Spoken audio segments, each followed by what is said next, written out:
ልቡናንና ኩላሊትን የሚመረምር እሱ እንደሆነ ዋጋ ደግሞ የሚሰጠው እሱ እንደሆነ ደግሞ ተናገረ ማለት ነው። ስለዚህ ጌታ ኢየሱስ ክርስቶስ ምን ስለሆነ ነው ማለት ነው ልቡናና ኩላሊትን መረምራለሁ ያለው? አምላክ እግዚአብሔር ስለሆነ። ምክንያቱም በመጽሐፍ ቅዱስ ታሪክ የሚሆን በሌሎች ታሪክ ከአምላክ ውጪ ልቡናንና ኩላሊትን መርምሮ የሚያውቅ የለም አይደለ? ስለዚህ አምላክ ብቻ ነው።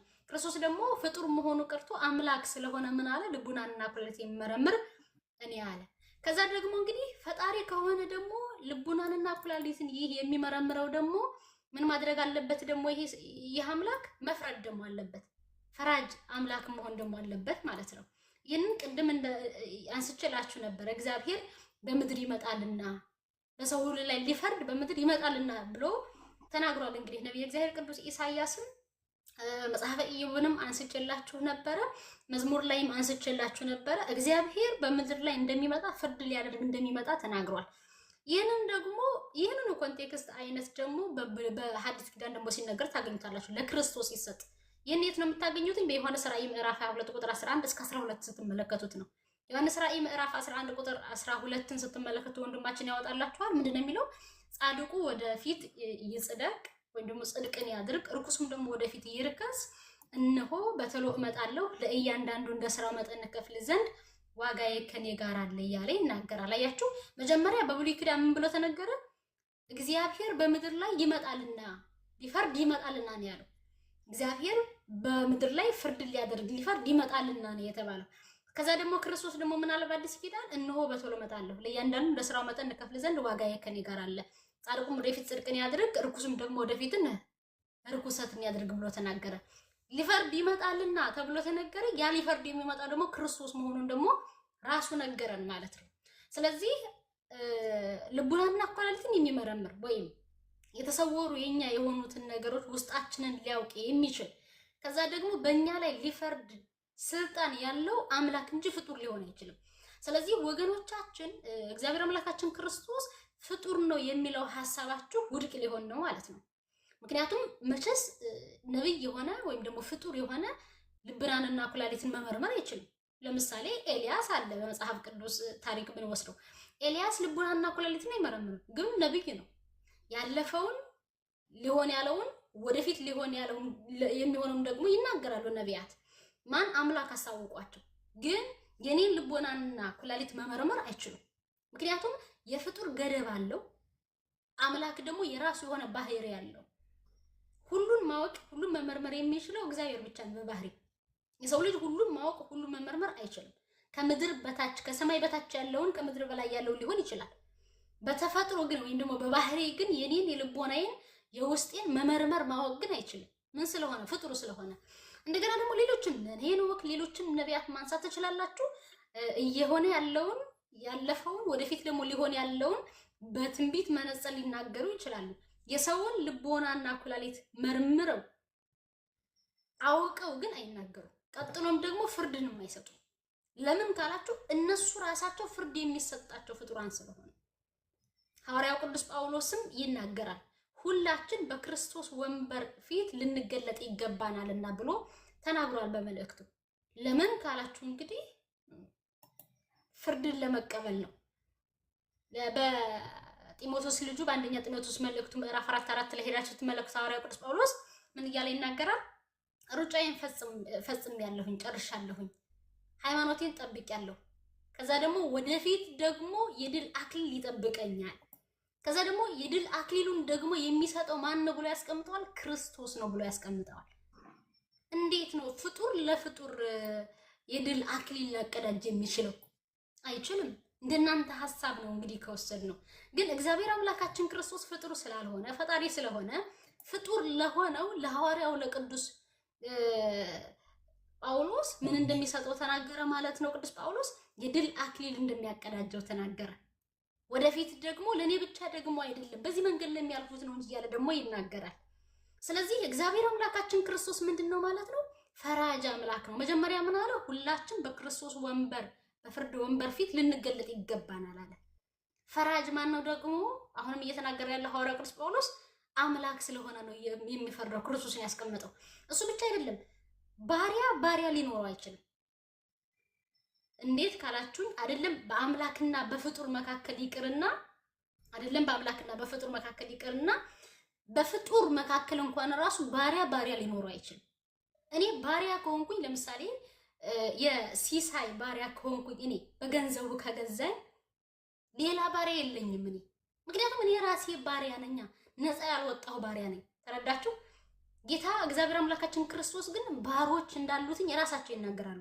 ለምሳሌ ሐዋርያው ቅዱስ ጳውሎስ እኔ ሽማግሌው ጳውሎስ እያለ ማለት ነው። በተለይም ለልጁ ለጢሞቴዎስ በሚልክለት መልእክቱ፣ በሌሎች መልእክታቱ ላይ እኔ ከኔ ከሽማግሌው ከኢየሱስ ክርስቶስ ባሪያ ከሚሆን ከሽማግሌው ከጳውሎስ ይላል።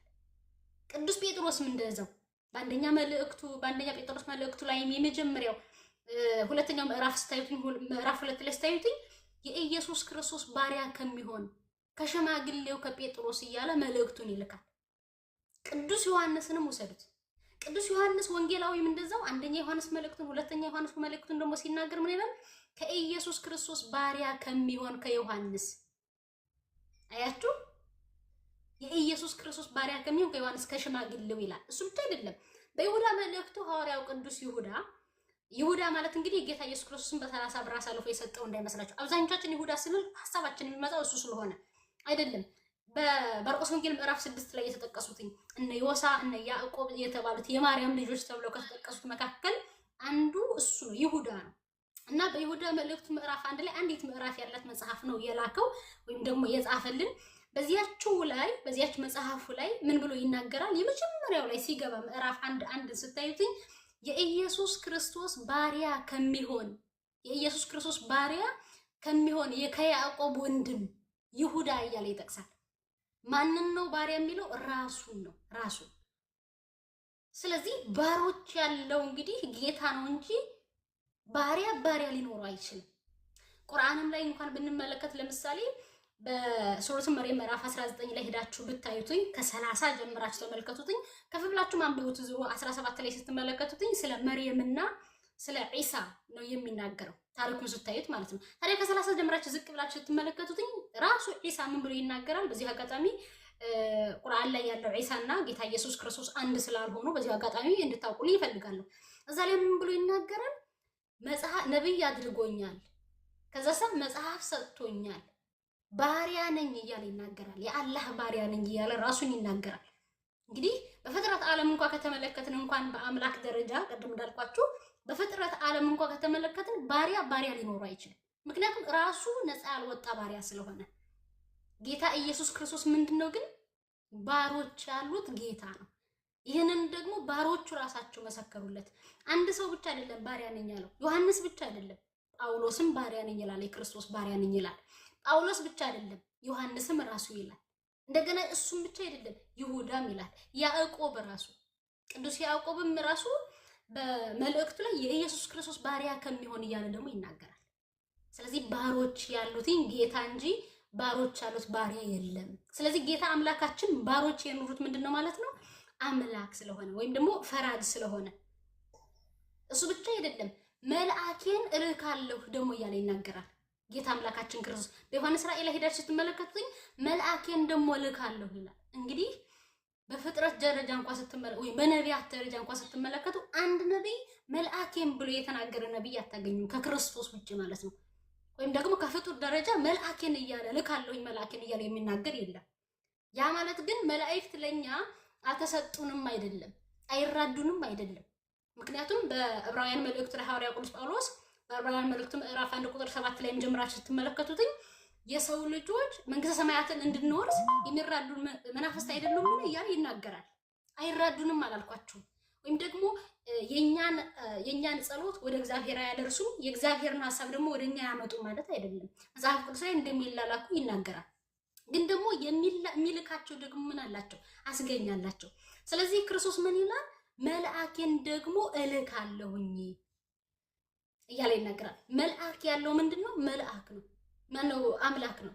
ምክንያቱም አስገኛቸው ፈጣሪያቸው እሱ ስለሆነ ማለት ነው። እሱ ብቻ አይደለም። ወንጌል ላይ ሄዳችሁ ስትመለከቱት ጌታ ኢየሱስ ክርስቶስ ፈተናውን ካለፈው በኋላ ወይም ደግሞ እነዚያን ከቤተ መቅደስ አውጥቶ ፈተናውን ከጨረሰ በኋላ 40 ቀን 40 ሌሊት ከጾመ ፈተናውን ካለቀ በኋላ ምን ብሎ ይናገራል? መላእክት ደግሞ ያገለግሉት ነበር ይላል። ይላላኩት ያገለግሉት ነበር ይላል። እንግዲህ በፍጥረት ዓለም ስትመለከቱ መላእክት የሚያገለግሉት ምንድነው? አምላክ ነው።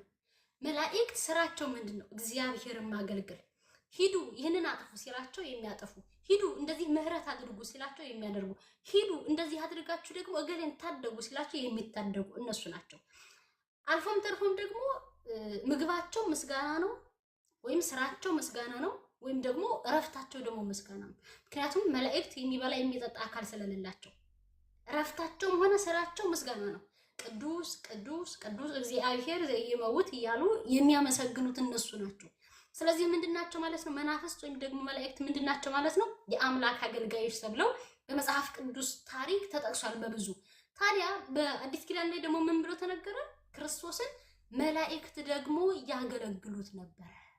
በምን ቋንቋ ነው የሚያገለግሉት ብላችሁ ደግሞ አስቡ። ማለት የቋንቋ ስራችሁ ንግግር አይደለም። ምን እያደረጉ ነው የሚያገለግሉት ብላችሁ አስቡ።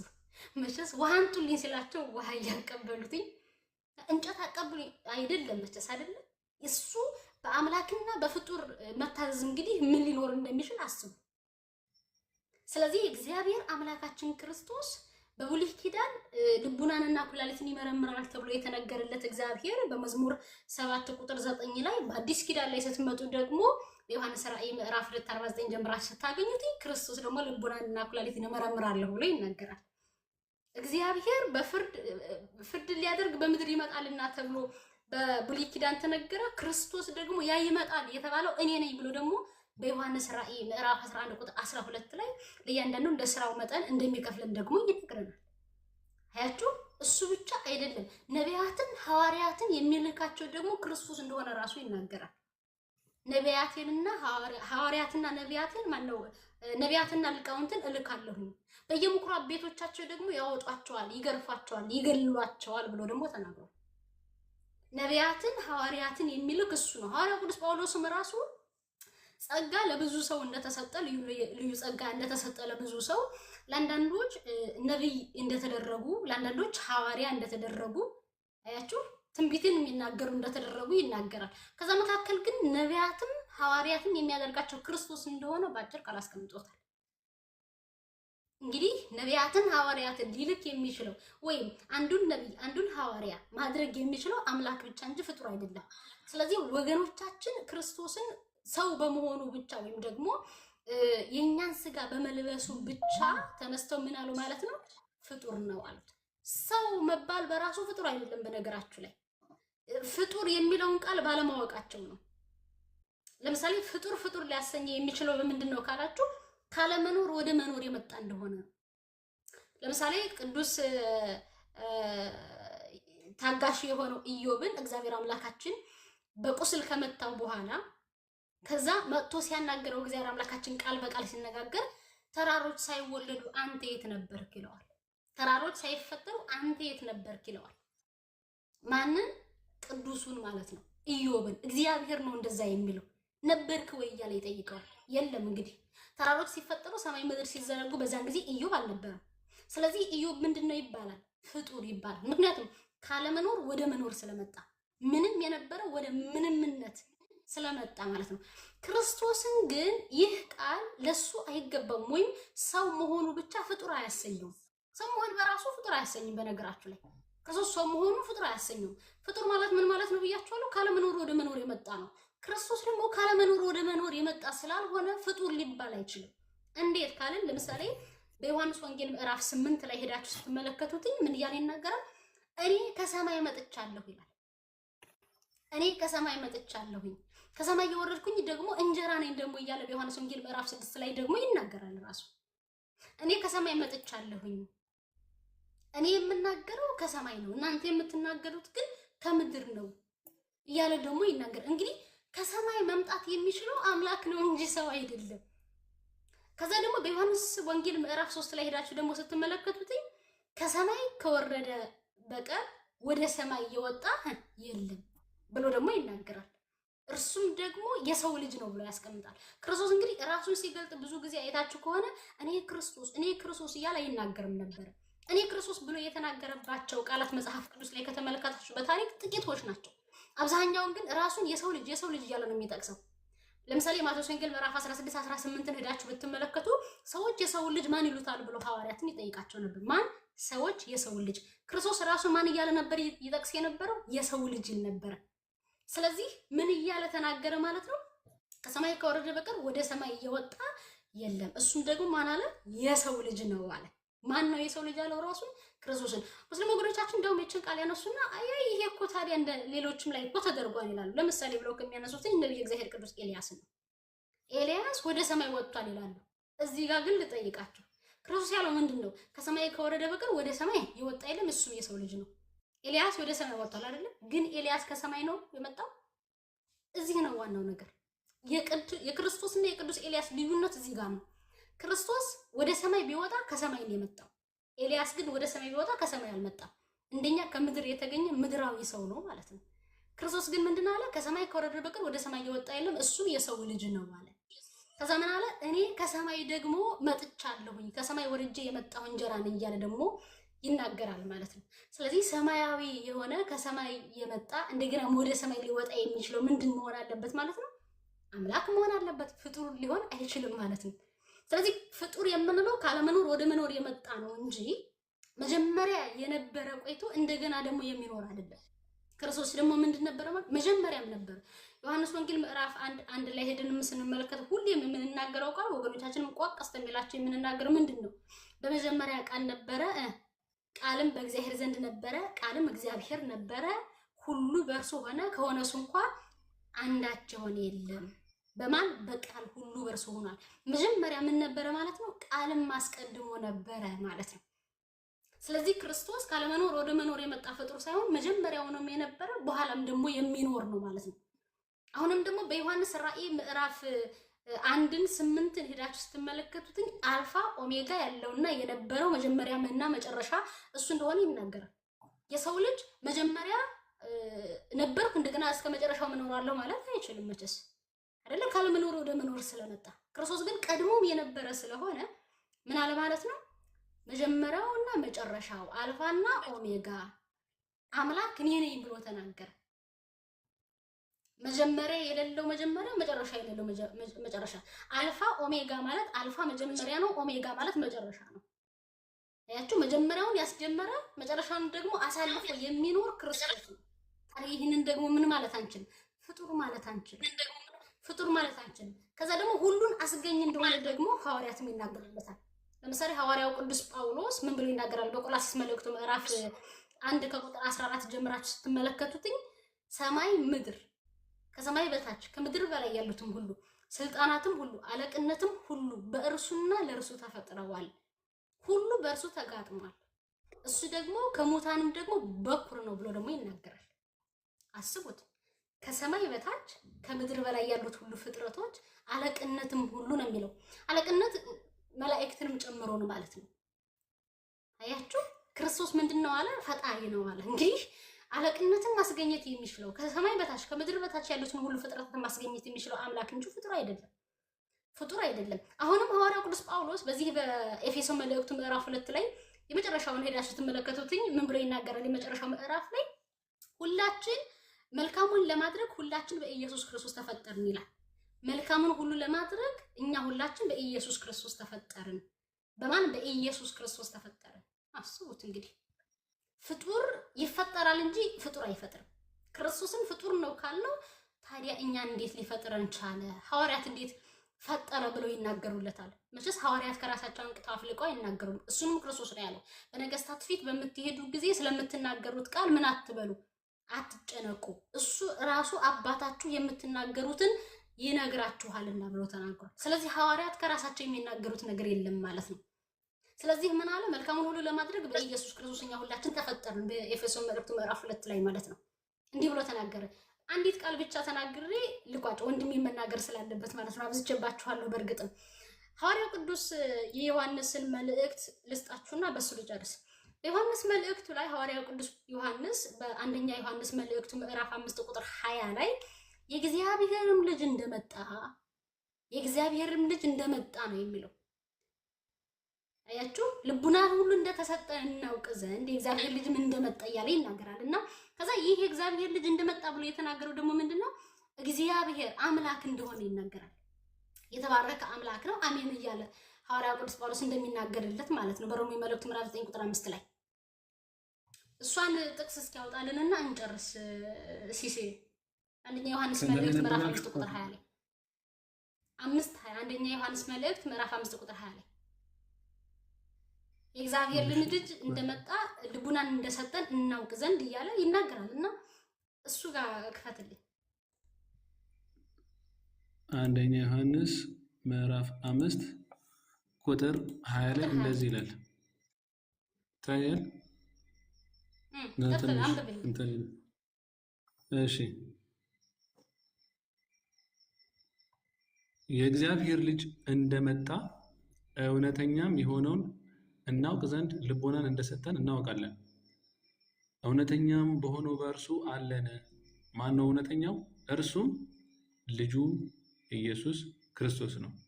ማን ነው እሱ? እርሱ እውነተኛ አምላክና የዘላለም ሕይወት ነው። ምን አለ? እርሱ እውነተኛ አምላክና የዘላለም ሕይወት ነው። አስቡት፣ እውነተኛ አምላክ ብሎ የተናገረው ማን ነው? 3 ዓመት ከ6 ወር ከእግሩ ስር የተቀመጠ የተማረ ከዋለበት እየዋለ ካደረበት እያደረ ፈክር ለነ እያለ ከነ ሐዋርያቱ ጋር ሆኖ በቀን ያስተማረውን ጌታ ኢየሱስ ክርስቶስ በማታ ደግሞ የተረጉምላቸው ስለነበረ ረቢ ፈክር ለነ መምህር ሆይ ተርጉምልን እያሉ በቀን የተናገርከው በምሳሌ የተናገርከው ነገር በህዝብ መካከል ለምንድን ነው ንገረን እያሉ ነበር አይደለ? ከነሱ መካከል አንዱ ሐዋርያው ቅዱስ ዮሐንስ ነው። እንግዲህ ምን አለ? እውነተኛ አምላክ ነው ማለት ጌታ ኢየሱስ ክርስቶስ እውነተኛ ምንድነው? አምላክ ነው። ፍጡር እውነተኛ አምላክ ሊባል አይችልም። እናንተ እንደምትሉት ከሄደን ማለት ነው ጌታ ኢየሱስ ክርስቶስ ፍጡር ነው ካላችሁ፣ እርሱ ግን ምንድነው? አምላክ ስለሆነ አስገኝ ስለሆነ ምንድነው አለ? እውነተኛ አምላክ ነው። እግዚአብሔር ያክብርልኝ። ይበቃኛል። አንተ ቀጥል። እሺ ጠቅላላ ስናደርገው እህታችን የተናገረችው ምንድነው? ኢየሱስ ክርስቶስ የፍጥረት ባለቤት መሆኑን ነው ያስረዳችን። ዋና ርዕሳችንም የተነሳንበት ኢየሱስ ክርስቶስ እውነተኛ ፈራጅ ነው የሚል ነው። እውነተኛ ፈራጅ ለመሆን የመጀመሪያ ያስቀመጥነው መስፈርት የሚፈርድ አካል ሁሉን አዋቂ መሆን አለበት የሚለውን አስቀመጥን። ሁሉን አዋቂ ስለሆነ ብቻ ግን ሊፈርድ አይችልም። ሁሉን አዋቂ በሆነ እውቀቱ ሲያውቅ ፈርዶ የሚሰጠው ሕይወት ወይም ለፈረደበት ለኮነነው ሰው ደግሞ የሚሰጠው ጥፋት በእጁ ሁሉ በእጁ ሁሉ በደጁ ሊሆን ይገባል። ስለዚህ የሕይወትና የሞት የፍጥረት ባለቤት የኃላፊያትና የመጻእያን ባለቤት ሊሆን ይገባዋል ያፈራጅ አካል ማለት ነው። ቁልጭ ባለ ሁኔታ ኢየሱስ ክርስቶስ የፍጥረት ሁሉ ባለቤት እንደሆነ አስረድታናለች። ዮሐንስ ወንጌል ምዕራፍ 1 ቁጥር 1 ጀምሮ እርሱ በመጀመሪያ ቃል ነበረ፣ ሁሉ ደግሞ ምን ሆነ? በእርሱ ሆነ ብሎ ፍጥረትን የፈጠረ እርሱ እንደሆነ። የቆላሲያስ መልእክት ምዕራፍ 1 ከቁጥር 15 እስከ 16 ደግሞ እርሱ የማይታይ አምላክ ምሳሌ ነው፣ የሚታዩትና የማይታዩት ዙፋናትም ቢሆኑ ጌትነትም ወይም አለቅነት ወይም ስልጣናት በሰማይና በምድር ያሉት ሁሉ በእርሱ ተፈጥሯልና ከፍጥረት ሁሉ በፊት በኩር ነው፣ ሁሉ በእርሱና ለእርሱ ተፈጥሯልና በሚል በማያሻማ ቃል ሐዋርያው ቅዱስ ጳውሎስን ምስክር አድርጋ ኢየሱስ ክርስቶስ ፍጥረታትን ሁሉ ፈጣሪ እንደሆነ ነግራናለች። በዳግም ተፈጥሮም ደግሞ የፈጠረን ማለትም በሐዲስ ተፈጥሮ የፈጠረን ዳግመኛ የወለደንም እርሱ መሆኑን የዚሁን የሐዋርያውን ቃል ጠቅሳ ኤፌሶን ምዕራፍ 2 ቁጥር 10 ላይ መልካሙ ስራ እንሰራ ዘንድ በኢየሱስ ክርስቶስ ተፈጠር በማለት ስለ ዳግም ተፈጥሮ አስረድታናለች ማለት ነው። ስለዚህ ከዚህ የምንረዳው ፈጣሪ ወይም ደግሞ ሁሉ በእጁ የሆነ አካል ብቻ ፈራጅ መሆኑን ነው። ያ አካል ደግሞ በስጋ ተገልጦ ስሙ ኢየሱስ ተብሎ ምድር ላይ ተመላልሷል። ይህ አካል ወይም ኢየሱስ ክርስቶስ ስልጣን ሁሉ በእጁ መሆኑን ከዚህም ሌላ አያሌ ጥቅሶች ያስረዱናል። ስጋ እንደመልበሱ መጠን የሰውን ስጋ እንደመልበሱ መጠን ስልጣንን ሁሉ ተቀብሏል ተብሎ ተነግሮለታል። ለምሳሌ የማቴዎስ ወንጌል ምዕራፍ 25 ቁጥር 31 ላይ የማቴዎስ ወንጌል ምዕራፍ 5 ቁጥር 31 ላይ ስልጣን ሁሉ በእርሱ እንደሆነ እንደሚፈርድም እንደዚህ ይናገራል። የሰው ልጅ በክብሩ በሚመጣበት ጊዜ ከእርሱ ጋር ቅዱሳን መላእክቱ ሁሉ ሲመጡ ብሎ ይነግረናል። ለፍርድ የሚመጣው ማን ነው? የሰው ልጅ። የሰው ልጅ ብሎ ራሱን የሚገልጸው ማን ነው? ኢየሱስ ክርስቶስ። እስቲ ቃሉን አውጥተን አብረን እናንብበው። ዮሐንስ ወንጌል የማቴዎስ ወንጌል ምዕራፍ 25 ቁጥር 30 ጀምሮ እንደዚህ ይላል። የሰው ልጅ በክብሩ በሚመጣበት ጊዜ ይታያል። ትንሽ ኮምፒውተር ይራቅ ስላለ ያስቸግራል። የሰው ልጅ በክብሩ በሚመጣበት ጊዜ ከእርሱም ጋር ቅዱሳን መላእክቱ ሁሉ የዚያን ጊዜ በክብሩ ዙፋን ይቀመጣል ይላል። ማን ነው በክብሩ ዙፋን የሚቀመጠው? የሰው ልጅ። የሰው ልጅ ማን ነው? ኢየሱስ ክርስቶስ። ከዛ ምን ያደርጋል? አሕዛብም ሁሉ በፊቱ ይሰበሰባሉ። አያችሁ እንግዲህ ዳኛ ሲፈርድ ባለ ጉዳይ በፊቱ ምን ያደርጋል? ይሰበሰባል፣ ይቆማል አይደለ? በግራና በቀኝ ቀጥ ብሎ ፍርዱን ሊመስማት ይቆማል። የሚፈርደው ማን ነው ማለት ነው? ሁሉ በእጁ የሆነው አካል ነው ማለት ነው። የአካል ማን ነው? የሰው ልጅ ብሎ ራሱን የሚጠራው ክርስቶስ ነው። አሕዛብም ሁሉ በፊቱ ይሰበሰባሉ። እረኛም በጎቹን ከፍየሎቹ እንደሚለይ እርስ በርስ ይለያቸዋል።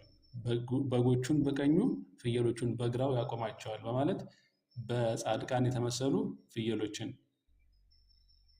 በኃጥአን የተመሰሉ ደግሞ በጻድቃን የተመሰሉ በጎችን፣ በኃጥአን የተመሰሉ ፍየሎችን ሕይወትንና ፍርድን እንደየ አግባባቸው እንደሚሰጣቸው ማቴዎስ በግልጽ ቃል ጽፎልናል ማለት ነው።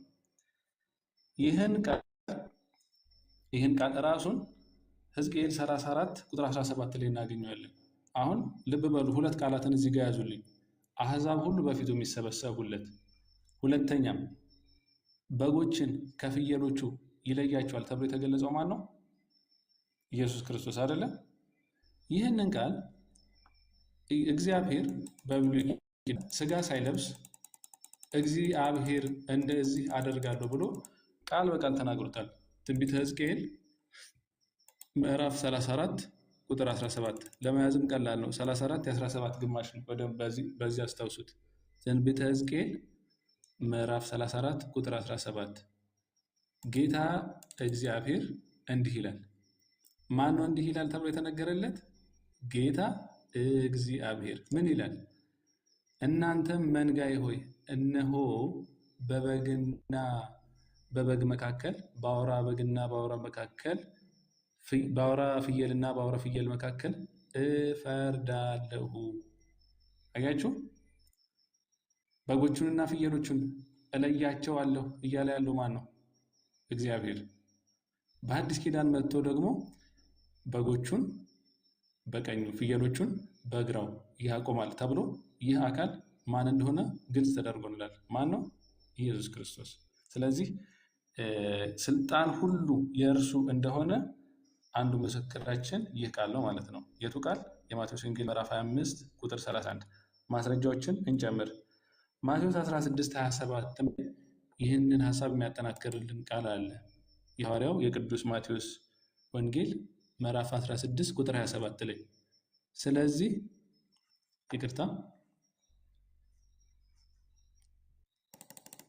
የማቴዎስ ወንጌል ምዕራፍ 16 ቁጥር 27 ምናልባት እዚህ ጋር በደንብ ላይ ታይ ስለሚችል ሁላችሁም ከመጽሐፍ ቅዱሳችሁ አውጡትና እዩት። የሰው ልጅ ከመላእክቱ ጋር እዚህ ሃይላይት ማደርግበት ማለት ነው። የሰው ልጅ ከመላእክቱ ጋር በአባቱ ክብር ይመጣ ዘንድ አለውና ያን ጊዜ ለሁሉ እንደ ስራው ያስረክበዋል። ለሁሉ እንደ ስራው የሚያስረክበው ማን ነው?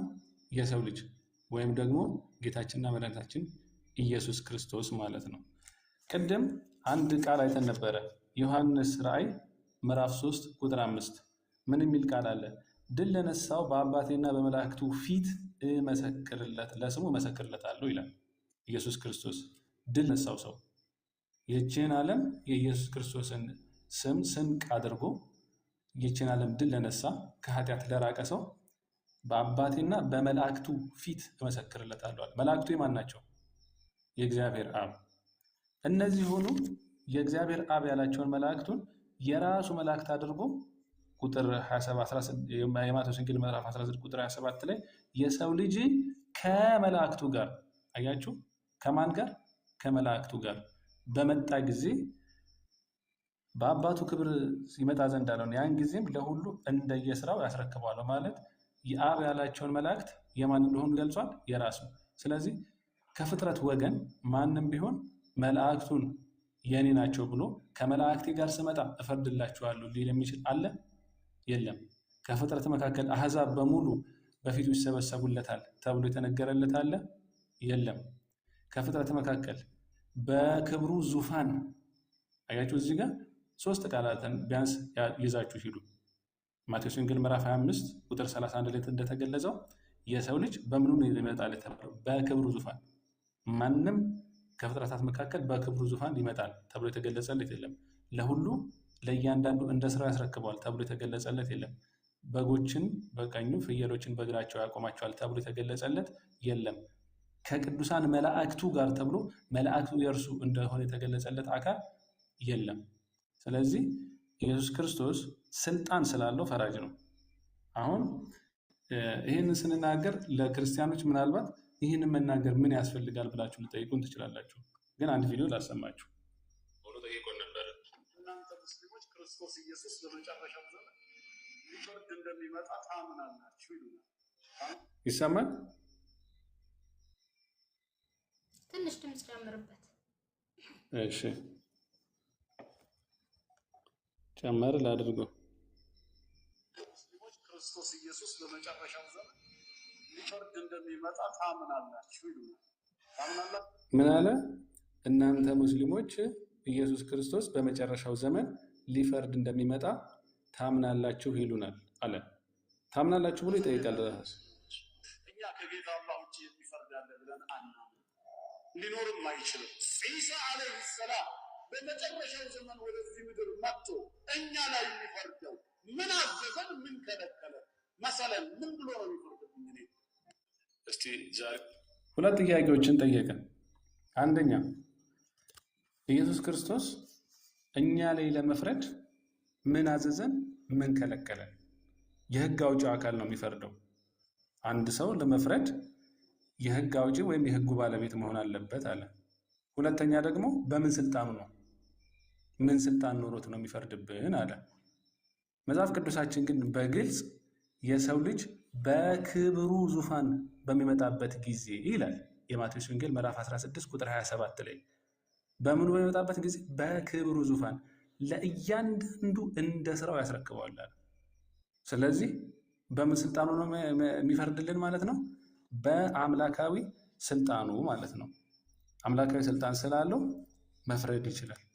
ሁለተኛውን ጥያቄ የህጉ ባለቤት ነው ወይ የሚለውን ደግሞ ቀጣይ እንመለከተዋለን። ነገር ግን አሁን የስልጣኑ ባለቤት መሆኑን ጥቅሶችን እንጨምርለት። የማቴዎስ ወንጌል ምዕራፍ 5 ቁጥር 22 እስከ 23 የዮሐንስ ወንጌል የዮሐንስ ወንጌል ምዕራፍ 5 ከቁጥር 22 እስከ 23 እንደዚህ ይላል። ሰዎች ሁሉ እዚህ ጋር እየተመለከታችሁት ትንሽ ሰዎች ሁሉ አብን እንደሚያከብሩት ወልድን ያከብሩት ዘንድ ፍርድን ሁሉ ለወልድ ሰጠው እንጂ አብ በአንድ ሰው እንኳ አይፈርድም። ወልድን የማያከብር የላከውን አብን አያከብርም ይላል።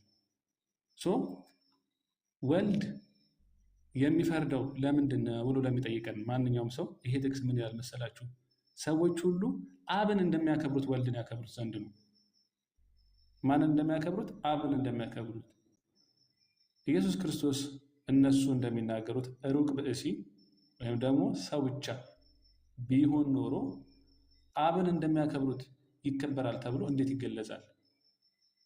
ከሰዎች ወገን ከተራ ፍጡራን ወገን እንዴት በእግዚአብሔር አብ ክብር እንዴት የሚከበር ሰው ይኖራል ብለው እንዴት ያስባሉ? ስለዚህ አብን እንደሚያከብሩት ሲል አብን እንደሚያመልኩት በዛ አምልኮ ወልድን የሚያከብሩት ዘንድ እግዚአብሔር አብ ለእግዚአብሔር ወልድ ፍርድን ሁሉ ሰጠው ይላል። ይሄ ፍርድን ሁሉ ሰጠው ማለት ምን ማለት ነው? ከእርሱ ባህሪ ስለተገኘ በባህሪው ማለት ነው። በአምላክነቱ እርሱን መስሎ እሱን አህሎ ተወለደ ማለት ነው። ይህንን የሚያስረዳን ቁጥር 26 ላይ ያለው ቃል ነው። ቁጥር 26 ላይ ምን የሚል ቃል አለ? አብ በራሱ ሕይወት እንዳለው ይላል። ይህን ቃል ልብ ብላችሁ አዳምጡኝ። አብ በራሱ ሕይወት እንዳለው እንዲሁ ደግሞ ለወልድ በራሱ ሕይወት እንዲኖረው ሰጥቶታልና ይላል። አሁን ይህን ቃል እስቲ አንድ ቆም ብለን እንጠይቅ።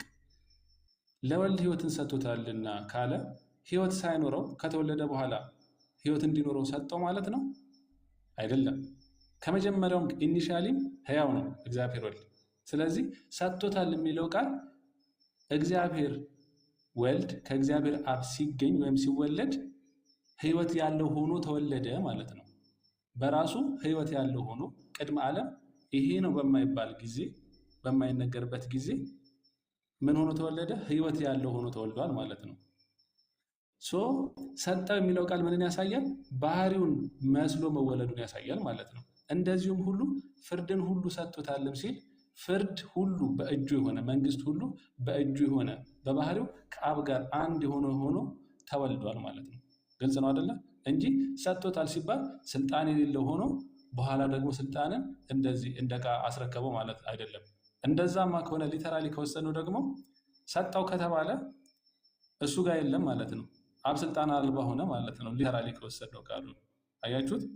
ስለዚህ ሰጠው የሚለው ቃል ምስጢሩ ምንድን ነው ማለት ነው? የእርሱን ባህሪ እንዲኖረው አድርጎ ወይም ደግሞ የእሱ ባህሪ እንዲኖረው ሆኖ ተወልዷል በባህሪው ሲገኝ ማለት ነው ቅድመ ዓለም። ስለዚህ ስልጣን ሁሉ ያለው ከሆነ ደግሞ ፍርድን ሁሉ የሚፈርድ ከሆነ እግዚአብሔር ነው ባጭሩ። ምንም ጥያቄ ውስጥ አይገባም ማለት ነው። ምክንያቱም ፍርድን ሁሉ ነው እንጂ ያለው አንዳንድ ፍርዶችን ብሎ አልተናገረም ቃሉ። ቁጥር 23 ላይ ፍርድን ሁሉ ነው ያለው። ፍርድን ሁሉ ለወልድ ሰጠው አለ። ስለዚህ ፍርድ ሁሉ የእርሱ ከሆነ የባህሪ አምላክ ነው ማለት ነው። በዚህ ብቻ በቃ መጽሐፍ ቅዱሳችን የማቴዎስ ወንጌል ምዕራፍ 28 ቁጥር 18 ላይ እንደዚህ የሚል ቃል ተናግሯል ጌታችን። ስልጣን ሁሉ፣ ልብ በሉና ተመልከቱ ይህን ቃል፣ ስልጣን ሁሉ በሰማይና በምድር ተሰጥቶኛል የሚል ቃል ተናገረ። ምን ሁሉ? ስልጣን ሁሉ። አሁን እችን ቃልም ሙስሊም ወገኖቻችን ተሰጥቶኛል ስላለ ፍጡር ነው ለማለት ይጠቀሙባታል። እኛ ግን ሁለት ጥያቄዎችን እንጠይቃለን። ከፍጡራን መካከል ስልጣን ሁሉ ተሰጥቶኛል ማለት የሚችል አለ? ስልጣን ሁሉ ማለት ሰማይና ምድርን የማሳለፍ የመፍጠር፣ በሰዎችም ላይ የመፍረድ ኤቭሪቲንግ ማለት ነው። ስልጣን ሁሉ ከሰጠው እግዚአብሔር ለአንድ አካል ያ አካል ራሱ እግዚአብሔር ሆኗል ማለት ነው አይደለም?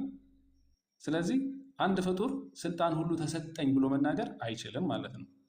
ስለዚህ ታዲያ ስልጣን ሁሉ ተሰጠኝ ወይም ደግሞ ተሰጥቶኛል ብሎ ለምን ተናገረ? ይህን የተናገረበት ምክንያት ስጋን ስለተዋሃደ ነው። ወይም ደግሞ ፍጡር የነበረ ስጋን ገንዘብ ስላደረገ ነው። የእኛን ባህሪ ስለነሳ። የሰው ልጅ ስጋ ኢየሱስ ክርስቶስ ሳያዋሃደው በፊት ስልጣን ሁሉ በእጁ አልነበረም። ኢየሱስ ክርስቶስ ግን ሲዋሃደው፣ ኢየሱስ ክርስቶስ የእኛን ስጋ ሲነሳ በዛ በተዋህዶ ሰዓት ወይም በጽንሰት ሰዓት ስልጣን ሁሉ ለማሆነ ለስጋ ሆነ።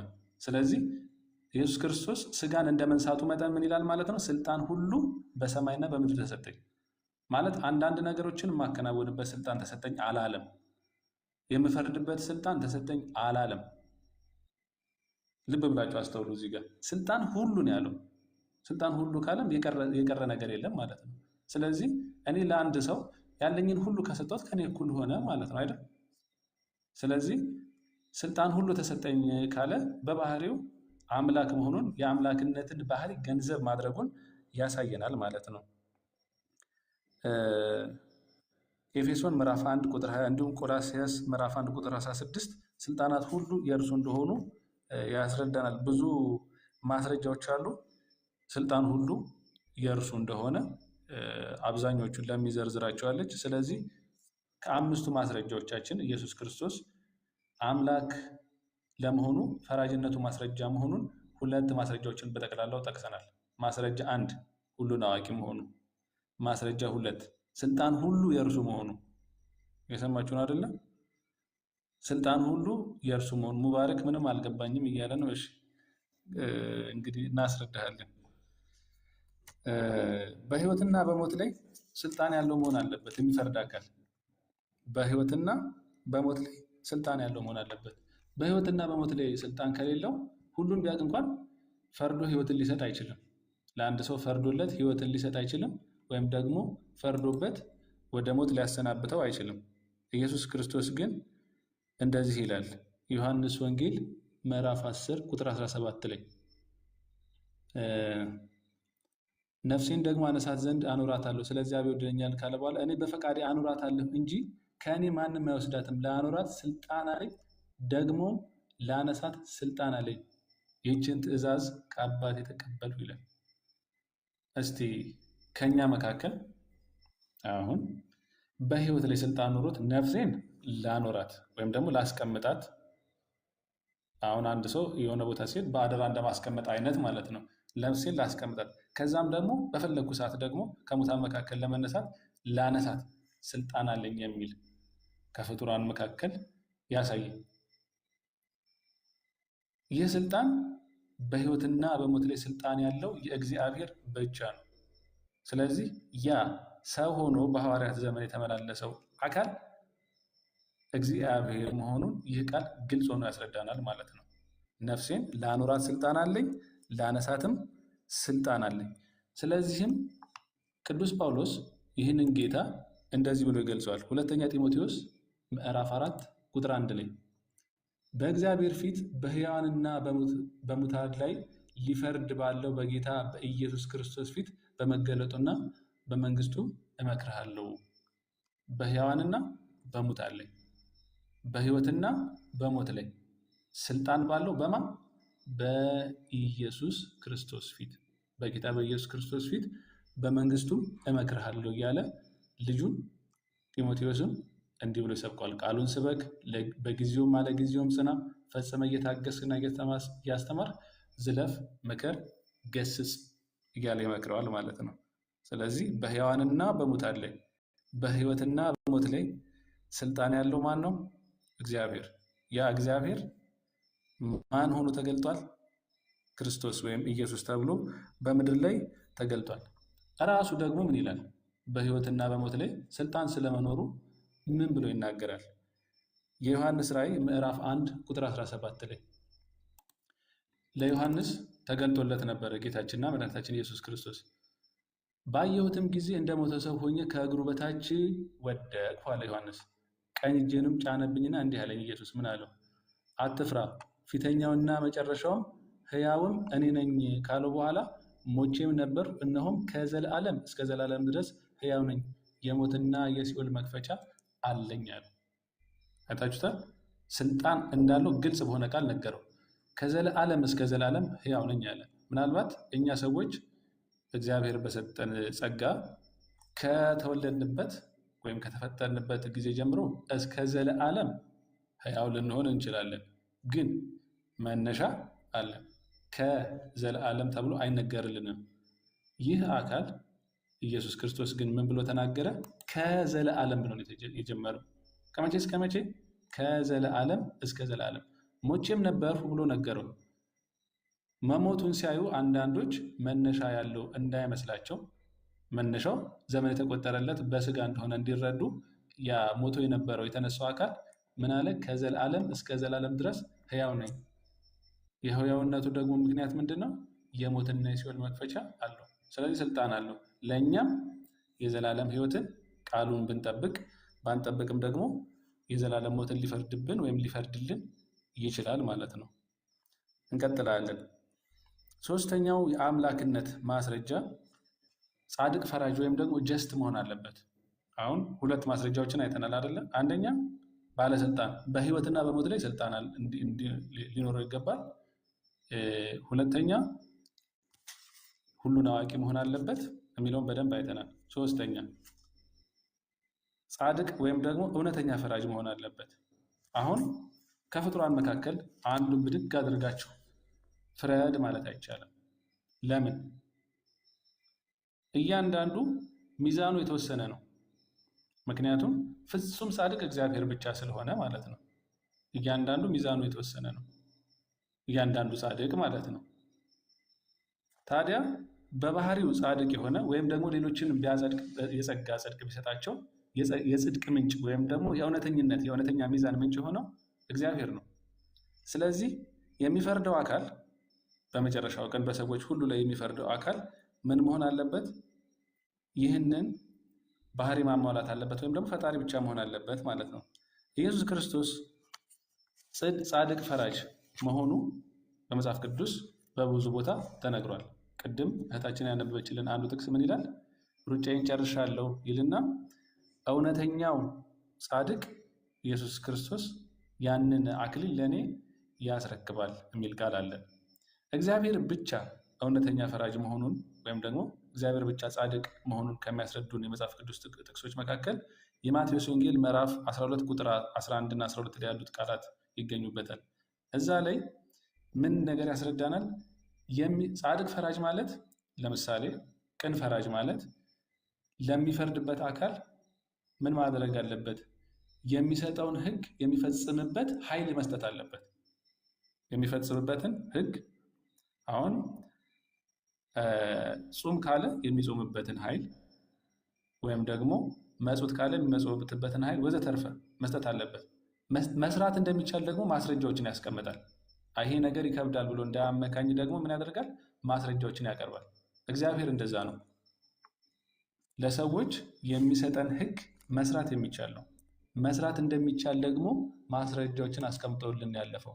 ለምሳሌ የማቴዎስ ወንጌል ምዕራፍ 12 ቁጥር 41 ላይ ጌታችንና መድኃኒታችን ኢየሱስ ክርስቶስ እስራኤላውያንን ሲወቅሳቸው እንደዚህ የሚል ቃል ተናግሯል። ስለ ንስሐ ነገራቸውና እነሱ ታምራትን አሳየን አሉት። ስለ ንስሐ ሲሰብካቸው አይ አላቸው፣ ዮናስ በአሳ አንበሪ ሆድ ውስጥ 3 ቀንና 3 ሌሊት እንዳደረ እንዲሁ የሰው ልጅ በምድር ልብ ውስጥ 3 ቀንና 3 ሌሊት ይኖራል።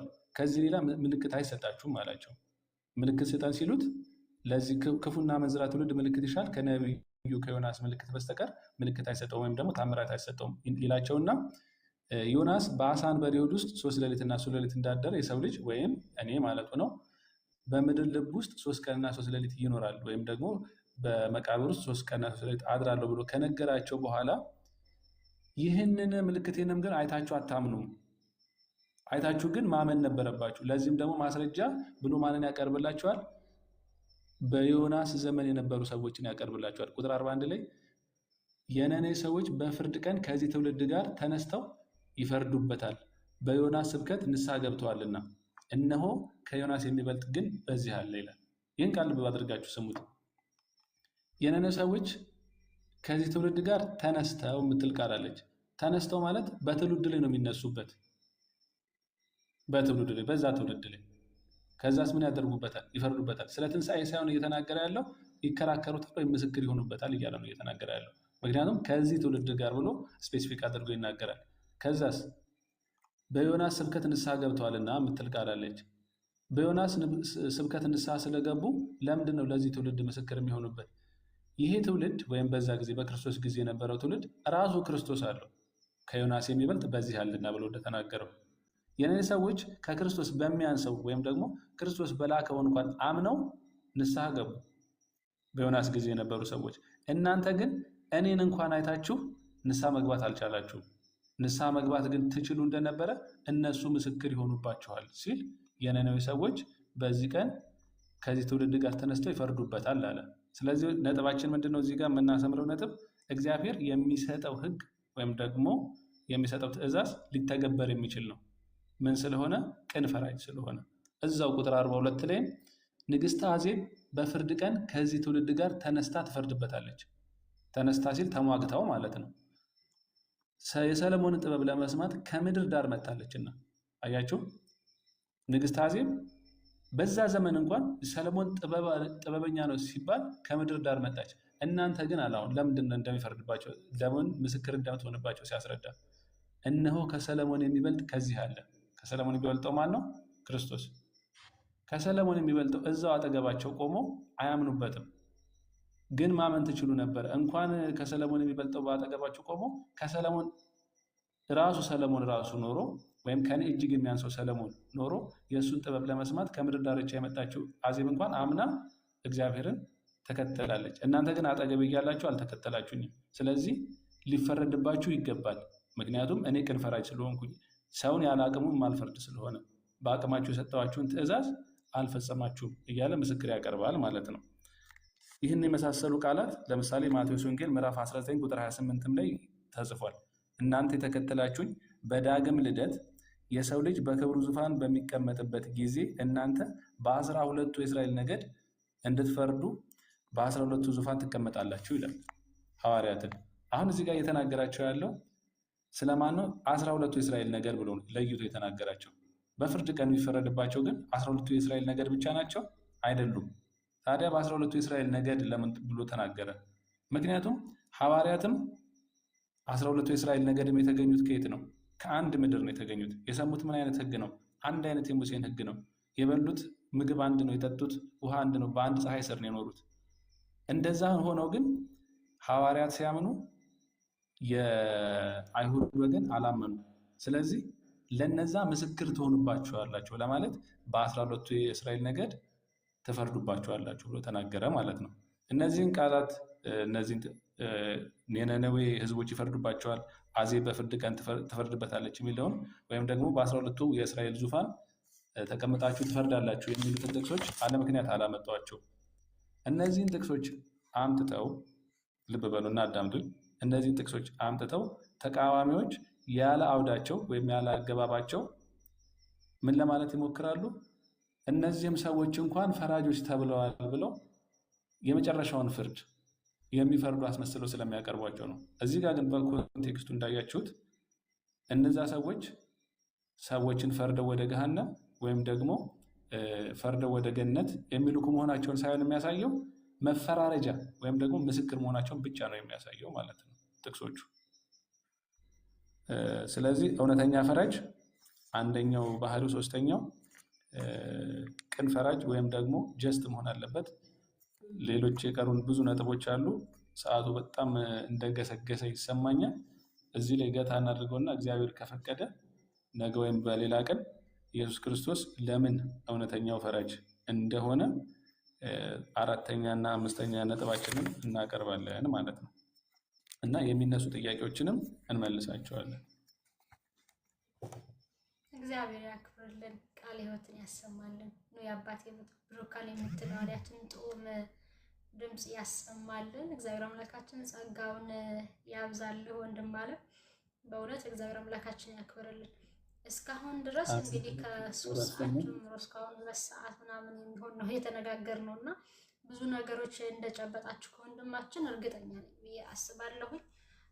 ምክንያቱም ያለ ምክንያት ስላልሆነ ይህ ፕሮግራም የተዘጋጀው። በነገራችን ላይ ፕሮግራሙ የተዘጋጀው በሱ ቤት ነበረ፣ ግን ብዙ ሰው ስላልነበረ በዚህ ይሁን። አሁንም ቢሆን ብዙ አይደለም። በእርግጥ አንዳንድ ጊዜ እስከ 200-300 ሰው የሚኖርበትም ጊዜ ያለው። በነገራችን ላይ እንደዚህ ስንጨቃጨቅ ምናምን ነገር ሰው ይበዛል። እንደዚህ ትምህርት ሲኖር ግን እውነት ነው የምላችሁ ብዙ ሰው አይኖርም። ከዛ እገሌ ጠየቀኝ ምን ብዬ ልመልስለት ብለው ደግሞ ሰዎች በውስጥ ይመጣሉ። እውነት ለመናገር ትምህርቱ ላይ ግን የሉም። ግን ትምህርቱ ላይ ስንኖር ነው ለሌሎቹ መመለስ የምንችለው። ራሳችንን መማር አለብን ብዬ አስባለሁኝ። እግዚአብሔር አምላካችን ያክብርልን። በእውነት እናመሰግናለን ሲስ። እሺ፣ ለሙስሊሞች ግን አንድ ጥያቄ ጠይቀናቸው ብቻ እንዘጋለን ማለት ነው። አሁን ክርስቶስ በምን ስልጣኑ ይፈርዳል ለሚሉን ራሳቸውን በምን ስልጣኑ ነው መጽሐፋችሁ ይፈርዳል ብሎ የሚናገረው ብለን እንጠይቃቸዋለን። ሳሂህ አልቡሃሪ 3448 ላይ ምን ይላል መሰላችሁ? ሙስሊሞች እዚህ ጋር ካላችሁ በደንብ ስሙት። ሳሂህ አልቡሃሪ፣ ሳሂህ ማለት እንግዲህ ያው ተቀባይነት ያለው ነው አይደለ? 3448 ላይ ምን ይላል መሰላችሁ? Jesus, the son of Mary, will soon descend amongst you and will judge mankind justly ይላል። የማርያም ልጅ ኢየሱስ በቅርቡ ማለት ነው፣ በቅርቡ ይመጣል፣ ይወርዳል፣ በእናንተ መካከል ይወርዳል እና የሰው ልጆችን ሁሉ ማንካይንድ ማለት የሰው ልጅ በሙሉ ማለት ነው በጽድቅ ይፈርደባቸዋል ይላል። አሁን በቅንፍ እንደ መሪ ይመራል የሚል በቅንፍ ውስጥ አስገብቷል። አረብኛው ላይ የለም። ቃሉ በቀጥታ የሚለው የሰው ልጅን ሁሉ ይፈርድበታል ይላል። አሁን ይህ ቃል የምትቀበሉት ከሆነ ይህን ቃል የምትቀበሉት ከሆነ በምን ስልጣኑ ነው ይፈርዳል ብላችሁ የተናገራችሁት? ምክንያቱም ቁርአናችሁ በግልጽ ሱራ 18:26 ላይ እንደዚህ ይላል፣ በፍርዱ አላህ ማለት ነው ፈጣሪያችን ብለው የሚያስቡት አካል አንድንም አያጋራም ይላል። በፍርዱ ማንን አያጋራም? አሁን አንዳንዶቹ በአላህ ስር ይፈርዳል ምናምን ብለው ለማብራራት ይሞክራሉ። ቃሉ ግን ምን ይላል? አንድንም አያጋራም። በቃ ከአላህ ፍርድ ጋር በመጨረሻው ቀን ፍርድ የሚጋራ የለም። በዚህ በምድር ላይ አሁን ለሰዎችን ፍርድ ይሰጣል፣ ግልጽ ነው፣ ምንም ጥያቄ የለውም። ግን የመጨረሻዋን ቀን ፍርድ ለአንድም አያጋራም ይላል። ለአንድም ሰው የማያጋራ ከሆነ ታዲያ ሳሂህ አልቡኻሪ 34:48 ላይ በሰዎች ሁሉ ላይ በቅን ይፈርዳል ተብሎ ኢየሱስ ክርስቶስ ለምንድን ነው መፍረድ የቻለው? መልስ ካላችሁ እንግዲህ መመለስ ትችላላችሁ። እኛ ጨርሰናል። ኔክስቱን ፕሮግራም በሚቀጥለው ጊዜ እናቀርባለን። ስብሐት ለእግዚአብሔር። ቃለ ሕይወት ያሰማልን በእውነት። ወይም በዚሁ ዛሬ ባነሳናቸው ላይ ጥያቄ ያላቸው ካሉ ምናልባት 1-5 ደቂቃ እንስጣቸው ወይም 10። እሺ እንዳይረዝምሽ ግልጽ ያለው ነገር ካለ ያው ወንድማችንም ማረፍ አለበት። ነገ ሰንበት ነው። ያው ቤተክርስቲያን ምናምን የሚሄዱ ስላለ መሄድም ስላለ ያው አንድ ቁጥር ጻፉልን። አሁን በጌታ በኢየሱስ ክርስቶስ አምላክ ዙሪያ በተነገረው ወይም ፈራጅነቱን ዙሪያ በተነገረው ላይ ሁሉን አዋቂ መሆኑን በተነገረው ዙሪያ ጥያቄ ያላችሁ 10 ደቂቃ እንስጣችሁ። አንድ ቁጥር ጻፉልን። አሁን በተነሱት ነገሮች ዙሪያ ጥያቄ ካላችሁ። በነገራችን ላይ በጣም የሚያስቀው ከስር ምን እያሉ ኮመንት እያደረገች ነበር ቅድም፣ እናቴ ድረሽልኝ ወይ ምናምን ብሎ የቤተ ክርስቲያን እንትን ፕሮፋይል አድርጎ ነበረ እና ኮሜንቱ ግን ምን ይላል? ኢየሱስ ሙስሊም ወንድማችን ነው ይላል። እና እውነቱ ሲመሰከር ማለት ነው እናቱ ነው በአባቱ ፕላናቸው ምንድን ነው የነበረው? የቤተ ክርስቲያንን ይሄ ፕሮፋይል ከረንትሊ አሁን ለምሳሌ ቃል ስጋ ሆነ ያደረገውን ፕሮፋይል አድርጎ ነው እንደዛ ልጁ ምንድነው ክርስቲያን ነኝ ለማለት ነው ከፕሮፋይሉ ማለት ነው። ከዛ አባባሉም ደግሞ አግዥኝ እናቴ ኦር ሰምቲንግ ነው የሚለው። አግዥኝ እናቴ ሲል በቃ ዴፊኔትሊ ሰው ምንድነው ብሎ ነው የሚያስበው? ክርስቲያን ብሎ ማለት ነው። ታዲያ እችን ውሸቱን ይዞ ማስመሰሉን ይዞ ሲቀጥል ውስጡ ያለው እውነት እኛ እውነትን ስንመክር አላስቻለው። ኢየሱስ ክርስቶስ ሙስሊም ወንድማችን ነው ብሎ አረፈው ማለት ነው። እና ብዙዎች በጣም ብዙ የተሰበሰቡ በእንደዚህ አይነት ነገሮች እና ደግሞ እየተባነነባቸው የመጡ ነቅ የተባለባቸው ናቸው በአሁኑ ሰዓት። እሺ ከእኔ አብ ይበልጣል ሲል ይላል ከስር። ከእኔ አብ ይበልጣል ሲል ያው እንግዲህ ኢየሱስ ክርስቶስ ሞዓቲ ስለነበረ ነው። በዛ ሰዓት ሞትን ሊቀምስ የሰውን ስጋ ተዋህዶ ስለነበረ ወደ ሞት እየሄደ ስለነበረ ከእኔ አብ ይበልጣል ብሎ ተናገረ። እንኳን ከአብ ቅዱሳን አባቶች ሲያብራሩ ከመላእክት እንኳን ጥቂት አንሶ የነበረውን ኢየሱስን አሁን በታላቅ ክብር እናየዋለን ይላል ሐዋርያው ቅዱስ ጳውሎስ ማለት ነው። ጥቅሱን ላውጣላችሁ እስቲ። እንኳን ከመላእክት ይቅርታ፣ እንኳን ከአብ ማለት ነው ከመላእክት እንኳን ጥቂት አንሶ የነበረውን ይላል። ጥቅሱን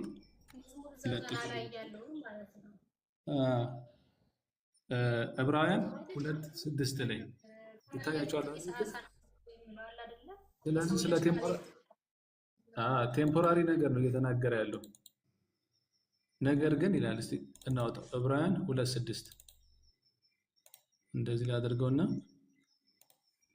የዕብራውያን መልእክት ምዕራፍ 2:6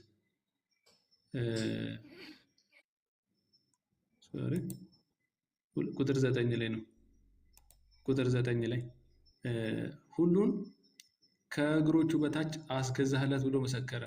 ሁሉ ከእርሱ በታች ባስገዛ ጊዜ ያልተገዛለት ምንም ነገር አልተወምና አሁን ግን ሁሉ እንደተገዛለት ገና አናይም ይላል ስለ ክርስቶስ እየተነገረ ማለት ነው። ገና ሞትም ስላልተሻረ ምክንያቱም ሁላችንም ገና በትንሣኤ ስላልተነሳን ማለት ነው።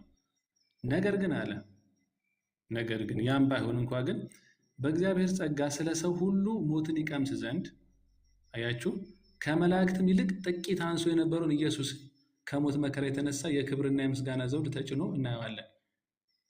አሁን ገና ሞት እንኳን ሙሉ በሙሉ ባይሻርም ምክንያቱም ሁላችንም ትንሣኤን ስላላገኘ ያም ባይሆን እንኳ ግን እርሱ ግን አሁን የክብርና የምስጋና ዘውድ ተጭኖ እናየዋለን። ምን ሆኖ ነበር ይሄ የክብርና የምስጋና ዘውድ የተጫነው ኢየሱስ? ከመላእክት ይልቅ ጥቂት አንሶ ነበረ። ከመላእክት ይልቅ ጥቂት አንሶ የነበረው ለምንድን ነው? ይሄው ሞትን ይቀምስ ዘንድ ነው ከመላእክት ጥቂት አንሶ የነበረው። ነገር ግን በእግዚአብሔር ጸጋ ስለ ሰው ሁሉ ሞትን ምን ይል ዘንድ ይቀምስ ዘንድ ከመላእክት ይልቅ በጥቂት አንሶ የነበረው። ስለዚህ ከእኔ አብ ይበልጣል ወይም ደግሞ አብ ይበልጠኛልና በመሄዴ ደስ ባላችሁ ነበር ብሎ ሲናገር በዛ በዮሐንስ ወንጌል ላይ ምን እያለ ነው የተናገረ ያለው? አሁን ገና አልሞትኩኝም ከሞትኩና ከተነሳ በኋላ ግን ወደ ቀደመው ክብር ይመለሳለሁና ደስ ባላችሁ ነበር ብሎ የተናገረው። ስለዚህ ከኔ አብ ይበልጣል እያለ ሲናገር ስለ ባህሪው ሳይሆን እየተናገረ ያለው ስላለበት ሁኔታ ነው። ስለ ኢሴንሱ ሳይሆን ስለ አለበት ኮንዲሽን ወይም ቴምፖራሪ ኮንዲሽን። ወይም ለምሳሌ ለለምለም ሁለት የሆነ ብር እንበለው የ200 ብር ቢኖራት እኔ ደግሞ 10,000 ብር ቢኖረኝ ይሄ ሲሳይ ይበልጠኛልና ብላ ብትናገር በሰውነቷ ይበልጠኛል ብላ እየተናገረች ነው አይደለም። በቴምፖራሪ ወይም ደግሞ በጊዜያዊ ሁኔታ ነው ስላላት ጊዜያዊ ሁኔታ ነው ስለ ባህሪዋ እየተናገረች ያለ። በባህሪዋ እሷም ሰው ናት እኔም ሰው ነኝ። ይበልጠኛልና ለምሳሌ ብር ልታገኝ ከሆነ ብሩን በማግኘት ደስ ባላችሁ ብትል እየተናገረች ያለችው ስለ ማንነቷ አይደለም እየተናገረች ያለችው ስላላት ሁኔታ ነው። እንደዚሁም ሁሉ ጌታችንም ከእኔ አብ ይበልጠኛልና በመሄዴ ደስ ባላችሁ ነበር ነው ያለው። ባይዘ በመሄዴ ደስ ባላችሁ which means ወደ ክብሬ በመመለሴ ደስ ባላችሁ። አሁን ባለሁበት ሁኔታ ልሞት ነው ገና ወደ ክብሬ አልተመለስኩም እና ደስ ሊላችሁ ይገባል ወደ ክብሬ ስመለስ የሚል ቃል የተናገረው ግልጽ ነው። እሱ ብቻ ሳይሆን ስለ ስጋው ነው እየተናገረ ያለው። በአምላክነት ደረጃማ በባህሪ አንድ ነው። አሁን በስላሴ አስተምህሮት ምንድነው የምንለው? በኩነት ደረጃ ከሆነ አብ ልብ ነው፣ ወልድ ቃል ነው፣ መንፈስ ቅዱስ እስትንፋስ ነው እንላለን አይደለ? በኩነት ደረጃ ሲሆን በአካል ደረጃም ደግሞ ስንመለከትም ደግሞ አልበስም በአካል በግብር ብለን ስለምንም ማለት ነው። ነገር ግን በአምላካዊ ባህሪ ወይም በመለኮት ከሆነ ግን እግዚአብሔር አምላካችን አንድ ነው። አብ ወልድ መንፈስ ቅዱስ አንድ ነው። ምክንያቱም መለኮት አንዲት ናት። እግዚአብሔር አምላካችን ደግሞ አብ ጋር ትክክል እንደሆነ ደግሞ በማያሻማ ቃሉ በዮሐንስ ወንጌል ምዕራፍ 10 ቁጥር 30 ላይ እኔና አብ አንድ ነን ብሎ ተናግሯል። ከዚህኛው ከአብ አንሳለሁ ብሎ ተናግሮ ከዛኛው ደግሞ እኔና አብ አንድ ነን አለ። ለምን ካላችሁ በባህሪ ከሆነ እግዚአብሔር አብ፣ እግዚአብሔር ወልድ፣ እግዚአብሔር መንፈስ ቅዱስ አንድ ናቸው። ምክንያቱም አንድ ነው፣ አምላክነት አንድ ስለሆነ። ግን ክርስቶስ አምላካችን ስለነሳው ስጋ ከምን አንሳለሁ አለ? ከአብ አንሳለሁ አለ። ወንድማችን አሁን ላይ ዕብራውያን መልእክት ላይ ምዕራፍ 1 ላይ ነገረን፣ እዛ ላይ እንደነገረን ከመላእክት እንኳን በጥቂት ምን አለ አነሰ ይላል። ለምን ካላችሁ ስለሞቱ ነው ብሎ አስቀምጠ። ለምንድን ነው ከመላእክት ያነሰው በሞቱ ምክንያት ካላችሁ መላእክት አይበሉም አይጠጡም፣ የሰው ልጅ ይበላሉ ይጠጣሉ። መላእክት አይሞቱም፣ የሰው ልጅ ግን በምን በስጋ ይሞታሉ፣ ምንም ከበነፍሳቸው ሕያው ቢሆኑም ማለት ነው። ስለዚህ መዝሙረኛው ቅዱስ ዳዊትን በመዝሙሩ ላይ የሰው ልጅ ከመላእክት ጥቂት አሳነስከው ይላል። ጥቂት አሳነስከው። ነገር ግን ደግሞ የሰው ልጅ ደግሞ ሁላችሁም ደግሞ የአማልክት ልጆች ናቸው፣ አማልክት ናችሁ ብሎ ይናገራል። ደግሞ በሌላኛው መዝሙሩ ላይ ሁላችሁ አማልክት ናቸው፣ ልጆች ናችሁ፣ ግን ከአለቆች እንደ አንዱ ደግሞ ትወድቃላችሁ ብሎ ደግሞ ይናገራል። ለምሳሌ ከአለቆች እንደ አንዱ ብለን ከተጠቀሰው ብንወስድ ሳጥናኤልን መውሰድ ትችላላችሁ። ከአለቆች አንዱ ነበረ ሳጥናኤል። እንዲያውም ከመላእክት ሁሉ የበለጠ በውበትም በሉት በስልጣኑም በሉት የበለጠ ነበር። ግን ደግሞ የሌለውን አምላክነት አምላክ ነኝ ብሎ በመናገሩ ሊወርቅ ችሏል ማለት ነው። ስለዚህ ክርስቶስ አምላካችን ከኔ አብ ይበልጣል ብሎ ሲናገር ምን እያለ ነው ማለት ነው? በስጋው ነው። በስጋው አይደለም ከአብ ይቅርና ከመላእክት እንኳን አንሷል። ስጋውን ነው እያልን ያለ ነው። ምክንያቱም መለኮት የተዋህደው ስጋ ስለሆነ ይሄኛው ሰው በመሆኑ ስጋን በመልበሱ ምን አለ? ከአብ ደግሞ አንሳለሁ ብሎ ተናገረ። በመለኮትነቱ ባህሪው ግን ምን አለ? ክርስቶስ ደግሞ ለይቶ ስለሆነ የሚናገረው እንዳልኳቸው ዮሐንስ ወንጌል ምዕራፍ 10 ቁጥር 30 ላይ እኔና አብ አንድ ነን ብሎ ተናገረ። በክብር በስልጣን በመለኮትም በሉት አገዛዝ በሉት በእነዚህ ሁሉ እግዚአብሔር አምላካችን አንድ ነው። መጽሐፈ ቀለሜንጦስን በዚህ አጋጣሚ ሪኮመንድ ላደርጋችሁ። መጽሐፈ ቀለሜንጦስን በደንብ አድርጋችሁ አንብቡት። እውነቴን ነው የምነግራችሁ። ዘፍጥረት ላይ አዳምና ሔዋን እንዲህ ነበሩ ብሎ ከጻፈ አዳምና ሔዋን ተፈጠሩ ብሎ ከጻፈ አዳምና ሔዋን ስለምን ተፈጠሩ ብሎ ሊያብራራላችሁ ይችላል። በተለይም ቀለሜንጦስን በደንብ አድርጋችሁ አንብቡትኝ። እዛ ላይ በደንብ አድርጎ ስለሚያብራራው ስለ ክርስቶስ ማለት ነው። በተለይም ቅዱስ ቀለሜንጦስ የቅዱስ ጴጥሮስ ደቀ መዝሙር አይደል የነበረው ወይም ተማሪ አይደል የነበረው? ከሱ ተምሮ አይደል ያስተማረው? በኋላ ላይ ቅዱስ ጴጥሮስ በመጽሐፍ ቅዱስ ያልተገለጹ ብዙ ምስጢሮች ክርስቶስ የነገረው ምስጢሮች ተናግሯል። ከአብ ከመንፈስ ቅዱስ ጋር ትክክል እንደሆነ እግዚአብሔር አምላካችን ክርስቶስ ፈጣሪ እንደሆነ የሁሉ አስገኝ እንደሆነ ከዘላለም ነበርን እንደገና ደግሞ ወደ ከዘላለም የነበርን እንደገና ዓለምን አሳልፈን እንኖራለን እያለ ከአብና ከመንፈስ ቅዱስ ጋር ራሱን ትክክል አድርጎ በጣም ብዙ ነገሮች እንደነገረው ለቅዱስ ጴጥሮስ ይናገራል። ሌላው ቀርቶ ሲሲየል አንተም ልጠይቅህና ሰብአ ሰገልን ያው ታውቃቸዋለህ፣ እናውቃቸዋለን ሁላችንም አይደለ? በታሪክ ወደ ክርስቶስ እንደመጡ መስዋዕቱን ይዘው ሁላችንም እናውቃለን። ሲመጡ ግን አብዛኞቻችን ይዘው መጥተዋል ብለን የምንጠቅሳቸው ምንድን ነው? ስጦታውን ወርቅ፣ ዕጣን፣ ከርቤ አይደለም? ከዚህ ውጭ ብዙ አንጠቅስም። ሐዋርያው ቅዱስ ጴጥሮስ ግን በመጽሐፈ ቀለሜንጦስ ላይ ምን ብሎ እንዳስቀመጠው ታውቃለህ? በተለይም ምዕራፍ 3 ላይ ሄደህ ስታየው አብረው መጽሐፍት ይዘው መጥተው ነበረ ብሎ ይናገራል። ከነሱ ጋር አብሮ የመጣ መጽሐፍ አለ ብሎ ይናገራል። አይገርማችሁም? ከሰብአ ሰገል ጋራ ማለት ነው። ስለዚህ ሰብአ ሰገል መጽሐፍ ቅዱስ ላይ ምን ብሎ ተናገረ? ወርቅ፣ ዕጣን፣ ከርቤ ለንጉሱ ለክርስቶስ አመጡለት ብሎ ይናገራል። ቀጥሎ ግን በዛ ላይ ያተጠቀሰልን ግን ደግሞ በትውፊቱ ደረጃ ያለ ሐዋርያው ቅዱስ ጴጥሮስ ምን ብሎ ተናገረ? በዛ ላይ በዚህ በመጽሐፈ ቀለሜንጦስ ዘሮም ምዕራፍ 3 ላይ ደግሞ እነዚህ ሰብአ ሰገል ሶስቱ ነገስታት ምን ይዘው መጥተዋል? አብሮ መጽሐፍት ይዘው መጥተዋል፣ መጽሐፍ ይዘው መጥተዋል ብሎ ይናገራል። እና የክርስቶስ አምላክነትን ነገር ራሱ ተቀምጧል። እንደገና ደግሞ እኔ ከአብ አንሳለሁ ብሎ መናገሩም ደግሞ ከለበሰው ስጋ አንጻር ነው። የለበሰው ስጋ አይደለም ከአብ ከመላእክት እንኳን ያነሰ ነው። ለምን ካል ቅድም እንደነገርኳችሁ ወንድማችን እንደነገረው ነው። መላእክት አይበሉም፣ አይጠጡም፣ አይራቡም፣ አይጠሙም። እኛ ሰዎች ግን እንበላለን፣ እንጠጣለን። የሚራብ የሚጠማ ምን መራብን መጠማትን ገንዘብ ያደረገ አካል አለን። መላእክት የሚዳሰስ አካል የላቸውም። ከእሳትና ከነፋስ የተፈጠሩት መናፍስት ናቸው። ሐዋርያው ቅዱስ ጳውሎስ በዕብራውያን ምዕራፍ 1 ቁጥር 7 ጀምሮ እንደነገረን እኛ ግን የሚዳሰስ የሚታይ የሚነካ ቴስት የሚደረግ ምን አለ? በጣም በብዙ ምን እንላለን እናንሳለን፣ ከነሱ እናንሳለን። ግን ደግሞ ያደረገ ነገር አለ። መላእክት ሕያዋን ናቸው አይደል? አይሞቱም። እኛም ደግሞ ምን ሞተው በስጋችን ነው እንጂ በነፍሳችን አንሞትም። ምክንያቱም እግዚአብሔር ይላል አለ ክርስቶስ አምላካችን እንደነገረን እኔ የሕያዋን የአብርሃም የይስሐቅ የያዕቆብ አምላክ የሕያዋን አምላክ እንጂ የሙታን አምላክ አይደለም ብሎ ይናገራል። አያችሁ፣ እግዚአብሔር የሙታን አምላክ አይደለም። እኛ በነፍሳችን ከዘላለም እስከ ዘላለም በክርስቶስ ሞታችን የተሻረልን የዘላለም ሞት የሰው ልጅ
አይ እንትን ኮንቴክስቱም ግልጽ ነው። የዮሐንስ ወንጌል ምዕራፍ 14 ላይ የተነገረው ሲጀምር ምን ብሎ ነው መሰለሽ የሚናገረው? በአባቴ ቤት ብዙ መኖሪያ አለ፣ እንግዲህ ባይሆን